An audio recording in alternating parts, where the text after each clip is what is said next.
Hello, everybody, and welcome to the QI podcast. I am your host, DJ 10th Power. I'd like to give a special shout out to our producers at Angry Bull Productions. Well, we have come upon that time of year where we're coming close to our season finale. Because of that, I thought we should end with a good 3-part special. Now, as you all know, my favorite artist is Prince.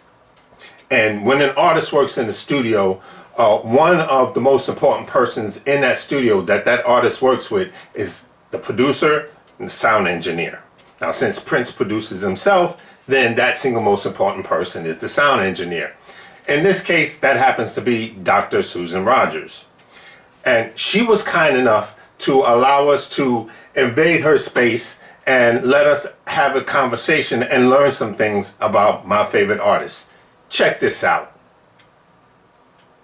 Welcome to the QI podcast. I'm here with Professor Susan Rogers, and I am a big fan of you, Dr. Rogers, because I would see your name on the Prince album covers and wonder, I used to think that it was actually another pseudonym, that name that Prince had used, and then I found out you were real, and I was like, wow, this is the person that's in there doing the work with him. And you know, I finally found you and just welcome here. I'm so happy. I'm honored to have you on our show. Thanks, Keith. It's a real pleasure to be here, and I hope that I can answer the questions that you've got for me. I know a lot of folks are curious about Prince. So Absolutely. I wanted to start with you, actually. What made you choose at a time when there was hardly anybody in your field that was a woman, as far as I know, to go into being a technician in the studio? right, I'm one of those non-musicians who just is crazy about records, and a lot of us folks would go into things like becoming a DJ, or we might become a record executive, or maybe would be a band manager, but some of us would want to be where records were being made and would want to be in the studio, not as a performer or a songwriter or arranger or anything, but contributing in some fashion to be where the thing we loved most, records, were being made. For me, you're right, there weren't women. You didn't see women. You didn't see women. You didn't see their names very often on the credits. But I knew that if I could offer something that was valuable, that was needed, they'd let me in. And that's why I pursued being an audio technician, because you always need someone to repair the equipment. It is going to fail, and I knew that I could do that. So that was my entree. That's the passport I used to get into the business. Okay. Now, you didn't get started working with Prince. You actually started another route. Can you tell us the story with that? Yeah, I started in Southern California, in Hollywood to be precise, in 1978. And my first job was a company called Audio Industries Corporation, that right in the heart of Hollywood. They're not there anymore, but what they did is they sold and serviced MCI consoles and tape machines and whole studio packages. So people who were outfitting their home studios would come there. I met Michael Jackson there, as a matter of fact. All kinds of folks would come there to buy their equipment, and I was on their tech crew. They helped train me up, but I studied really hard on my own, and I was able to, in short order, be in the greater Los Angeles area going on service calls to repair consoles and tape machines. After I'd been with them for a few years, I think about 3 years, I kept getting called away by one studio just down the street in Hollywood. It was owned by Crosby, Stills and Nash. And they just needed someone, to keep their gear running, and they kept asking me, come work for us, come work for us. So eventually I said yes, and I went and worked for them, and that was where Prince found me. So Prince found you. That I did not know. Yeah, he didn't find me personally, but what he did was he was coming off the 1999 tour, and he had already planned and gotten the green light to make the Purple Rain movie. So he'd gotten the green light from Warner Brothers. This was going to happen. He had a director in place. He'd already started recording songs that would be on the Purple Rain album. He moved at a really fast pace. He needed a technician, and he told his management, find me someone from New York or LA, because his operation was getting bigger. He needed someone who knew pro audio. And in Minneapolis in the early 1980s, that's going to be hard to find. If you're going to get a pro audio tech, it needs to be in one of the bigger music cities, New York or LA or Nashville or Atlanta. So he told his management to find someone. They put out the call through the audio tech grapevine in Los Angeles, and I heard about the job through my former boyfriend. John Sacchetti was chief tech at Westlake Audio, and John called me up and he had that thick Boston accent, and he said, "Sue, your dream job is waiting for you. Sue, Prince is looking for a technician." Nobody called me Sue, but he knew that I was just a Prince fanatic. He was my favorite artist in the world, and as soon as John heard Prince needs somebody to go to Minneapolis and be his tech, he just called me and said, "This is your job. You're getting this gig." And I did. Did you stargaze any when you first went to Minneapolis and had the chance to meet Prince? Oh yeah, I mean, you can't not. And his aura was so huge. When he walked into a room, you're in the presence of a star. Even then, before Purple Rain. But that would not have done him any good, if I had just been. He didn't need a fan in the room. He needed a technician, and then he needed an engineer. He was very efficient, so he figured as long as I wasn't doing the tech stuff, if nothing was broken, I might as well be doing the engineering stuff. So he's the one who put me in the engineering chair and had me doing engineering for him. No experience, or did you have some experience at that time? Well, experience in the sense that I was highly experienced in audio signal flow. So I knew how the equipment worked. I knew that like the back of my hand at that point, but I had no artistic experience in miking instrumentation or miking vocals. I hadn't had a chance to compare a lot of different microphones or techniques. It's like being like on a film and being the person who repairs the movie camera as opposed to the cinematographer who actually points it at a scene and dials in all the settings. The one is technical and the other is artistic. So I had no artistic experience, but I had all the technical experience. But that actually worked out for both of us. I've thought about it a lot since. And if I had been a more experienced engineer, he wouldn't have been able to teach me his style or his sound. For better or worse. I mean, maybe another engineer would have done a better job with his sound, but he liked his sound. He wanted an engineer to capture his sound. So he basically taught me his ear, and that's what I did. What was that like, actually learning from Prince? The one thing I heard from everybody that I've ever interviewed about Prince has been like they wish they had his work ethic. He put in long hours. He was, on his game all the time. Yeah. How learning from him? I was young, so I didn't have a lot to compare it to. He had a powerful work ethic and took his responsibilities as a boss and an employer really seriously. So he wasn't one to slack off for a number of reasons having to do with, well, he wanted fame, but working was something that he thought he was privileged to be able to do. He was always grateful. He had a record deal and money and a green light to do this wonderful work. So he never took that for granted. He made hay while the sun was shining. He worked all the time. Another thing I didn't know at the time, but I came to realize later, is that Prince is what neuroscientists would call a hyper-creative. Hyper-creative individuals have ideas that just keep coming and coming and coming and coming and coming. They actually lack the brakes that everybody else has. So with him, he had to work all the time because the ideas just wouldn't stop. For me, being young and inexperienced, this was normal. I thought that's how it was done.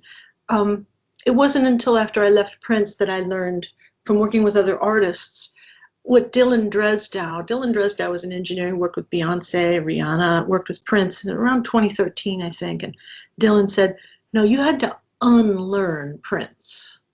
You had to unlearn him because he worked so differently than everyone else would. So I just kept up with him, and I served and served and served and served to help make the vision he had in his head a reality, to get signal flowing through the wires, to get it onto tape, to get it back from tape, back up through the loudspeakers, to make records.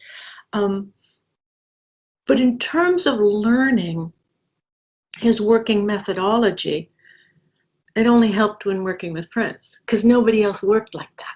So you leave him and you can't take his methodology and apply it to other artists. You can't take his sound and apply it to other artists because he was such a unique musical mind. Now, I heard the story of how you and Prince, you actually got to introduce yourself formally to Prince. Can you please share that with our listeners and our watchers? Yeah. What happened was I went out along with John Sacchetti, who I mentioned earlier. Westlake sent us out to Minneapolis in July when Prince actually purchased a new console. So I went out there. The first time I actually physically saw Prince was then on that trip, but I didn't meet him. So John and I were there for a couple of days. When I came back to Los Angeles, they offered me the job, and I accepted it. So they had me move out to Minneapolis, and the first thing I had to do was installing this new console and doing repairs and things like that. And that took about a week, and I was in Prince's home studio. Now, the way it worked was it was a split-level home in Chanhassen in the suburb, and this studio was a suburban bedroom. It's about the size of the bedroom office I'm in right now. It's a little room. And outside the door of that room was a landing for a stairwell, which went up to the living room and the kitchen. And on the other side of that landing was his master bedroom. So downstairs are the two bedrooms, the studio, his master bedroom. So I was there working for a long time, for days, and I could hear him rehearsing with Vanity Six and with members of the Revolution upstairs, not full band rehearsal, but like doing choreography. He's taking meetings with the band. He was so excited because they were taking acting lessons because they're going to do the Purple Rain movie. But I still hadn't met him. He was so shy. And if someone's working downstairs in his basement, he's not going to come in and make small talk. Well, I finally finished everything, and I called Sandy Scipione, who was his personal caretaker, and I said, Sandy, I'm done. Can you tell him it's done? And she said, okay, and she called him. And next thing I knew, he came downstairs, and I stood at the outside the door at the landing of the stairwell, and he stopped just a few feet in front of me on the stairs. Didn't introduce himself or anything. He just stood there on the stairs, and he asked, is this done? Is this done? Is this done? Is this done? We asked questions, and I answered his questions. And then he said something to the effect of, okay, come back tomorrow at this time or that time, whatever it was. And he turned around to go, and something inside me just said, oh, no, no, no, no, no, no, no, no, no. Don't let it start like this. It will not go well if it starts like this. I had just left everyone I knew. I had come to this place thousands of miles away from home. I mean, I made a big commitment to him, and some sixth sense told me he's going to know your name. So I stopped him. He turned around to go, and I said, excuse me, Prince. And he turned around and said, yes. And I stuck out my hand to shake his hand. I said, I'm Susan Rogers, and just looked him dead in the eye, just to say, now you know, this thing we're doing, it's a temporary construct. I've agreed to be your employee. You've agreed to be my employer. Either one of us could terminate this at any time. That's all good. That's what we're doing. But on some level, we are both human beings. And I want our relationship to start by you seeing me that way. I'm a person first. And that's who I'm going to be after I leave you. I mean, that's who we are to each other. It's secondary to our working relationship, but it's still there. So he would get this look on his face, which I saw plenty of times, where he looked like he's going to laugh, but he didn't want to, because he wanted to acknowledge, yes, the solemnity of this moment. So he looked amused, and I saw that look on his face, and he just said, I'm Prince. And he stuck out his hand, and we did this kind of a little bow. We're like, yes, okay, very formal. And that's how it began. In hindsight, man, am I glad I did that. That was the right way to do it. That was the right way. It was just instinct, but it was the right thing to do. I love that story. Now, you came in with him, working with him after the 1999 album, and I feel that studio technician, studio engineer is the single most important person to an artist in the studio. You came in at his probably his greatest album out ever. When did you feel like, okay, we just bonded, and I'm on this for a while now, like we got something going, and I'm going to be here for a while? Well,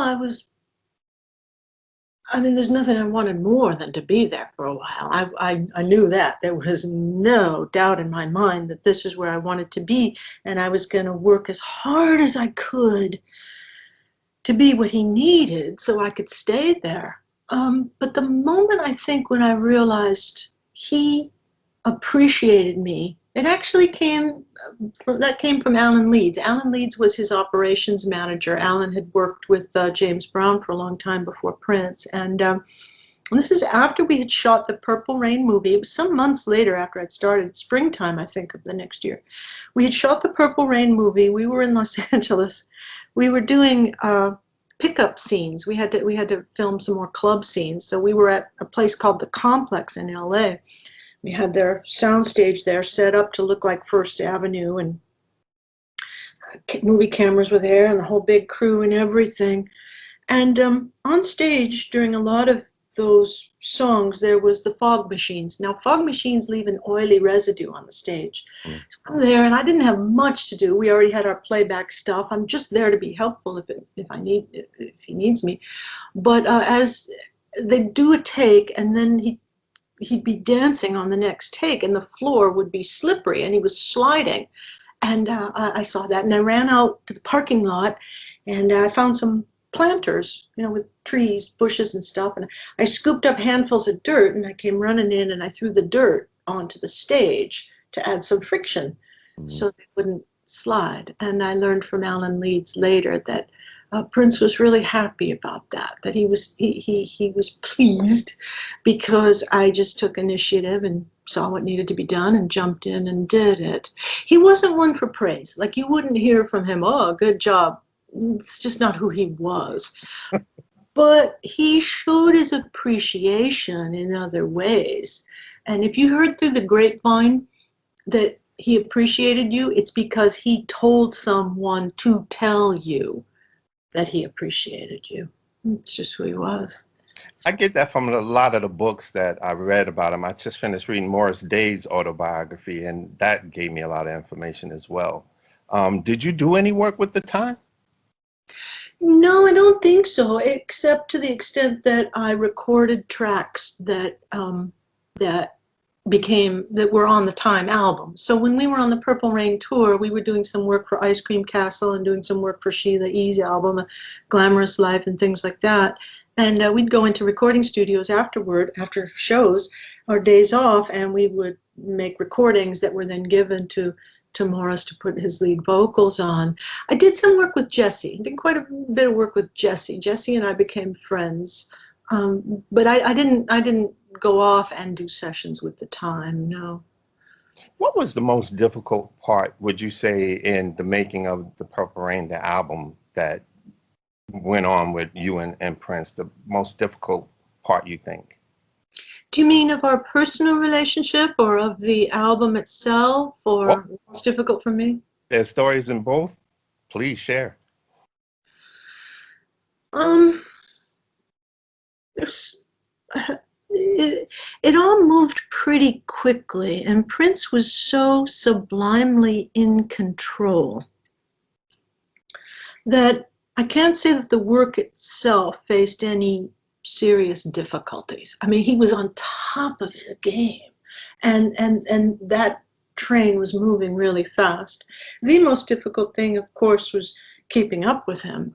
You have no personal life whatsoever. It was difficult to find time to do laundry. Just little things like that.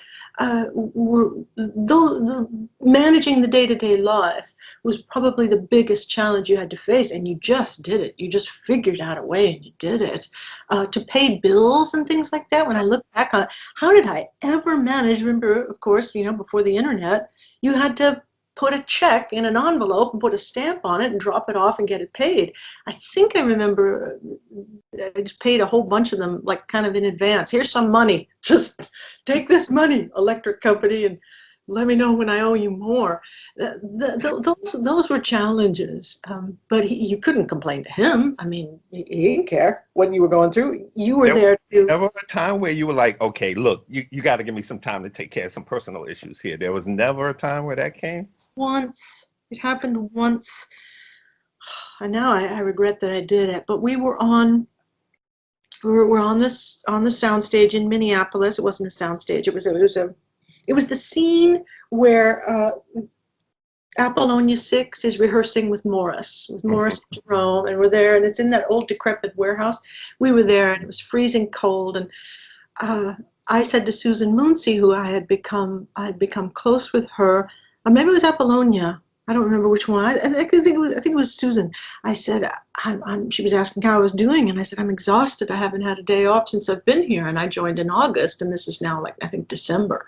I hadn't had a day off, and it was Apollonia. It was Apollonia. A little while later, she went to Prince, and she came back to me, and she said, Prince says you can have a day off. So she thought she was kind of doing me a favor, kind of being kind of motherly by going to him and saying, you owe that girl a day off, give her a day off. He was not pleased. Oh, He said yes for to Apollonia, but he was not pleased. And he got over it. You know, he had enough on his mind. the transition from an album like Purple Rain to Around the World in a Day. I remember when it came out, I was in the military. I was stationed at Fort Irwin, and I jumped on it. I bought a cassette copy. I bought a vinyl copy. And I think the first listen, I was a little bit disappointed coming from Purple Rain. I had to give it a couple of listens, and then the album grew on me. Of course, I was a DJ also, so Raspberry Beret and Pop Life were the songs we played in the club. But during the making of that that album, was there ever a time when you were scratching your head, not sure of what he was trying to do, but maybe you got it afterwards? Or 'cause Um, I kind of got lost when I heard that at first.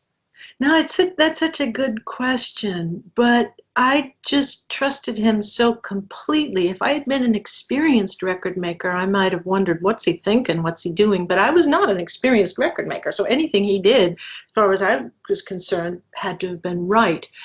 We made nearly all of the recordings on Around the World in a Day before Purple Rain was ever released. So this is going simultaneously. So we're working at the warehouse, we're rehearsing, and I had a recording set up there to capture rehearsals. So we are recording so much of the music that ended up on Around the World in a Day, including the song Around the World in a Day and America and Raspberry Beret. I remember doing the strings with Wendy and Lisa there, and Condition of the Heart, which is one of my favorite songs. And just so much stuff was done in that warehouse before Purple Rain had ever been released. We did not know, it was not a guarantee that that movie was going to be a hit or that the album would be a hit. He had confidence then, so he probably had a strong sense that this was going to work, but none of the rest of us knew. Wow. I remember being consumed with everything Purple Rain, going through Rolling Stone magazines. They would be maybe on a set of a filming a scene, and just to get an update, I was so consumed that Yeah. I got like 4 or 5 copies of that album alone. 3 on CD, 1 on cassette, 2 on vinyl, something like that. I was just consumed with that album. He was Uh, on fire. He was on fire, and it's amazing to think how young he was. So yeah, he was in his 20s? I joined him right when I had just celebrated my 27th birthday when I went to work for him, and he was 2 years younger than I. He was 25 years old. 25 years old when he made Purple Rain, and that's remarkable. But he got signed to a record deal when I think he was 18 or 19. So.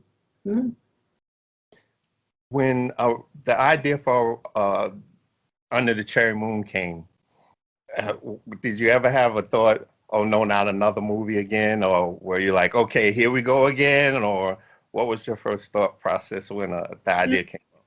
Right around that time, there was greater uncertainty in his world. Greater uncertainty personally for him, uncertainty as to whether or not he was going to move forward with his long-term relationship with Susanna Melvoin, uncertainty about what his next artistic move should be. You know, things go in cycles, and Purple Rain was just the epitome of a successful record. But no artist, with the exception of Stevie Wonder, 5 great albums in a row, artists artists don't typically do that. And especially hyper creative folks like Prince, you're eager to try some new things. You kind of can't resist the urge to do that. So Around the World in a Day was an attempt to try something new musically. Susanna was turning him on to the Beatles and Led Zeppelin and folks like that. He was listening to some new records. He was getting inspiration from new places. But Under the Cherry Moon, the Parade album and the movie were an attempt, I believe, to get back to impressing the audience that he had impressed with Dirty Mind. Same black and white theme. He kind of went for the critics and scholars, I think, whether consciously or not. His endeavors were more about artistic advancement than they were about record sales. It seemed kind of clear. So for those of us watching, we're watching this young man who seems to know what he's doing.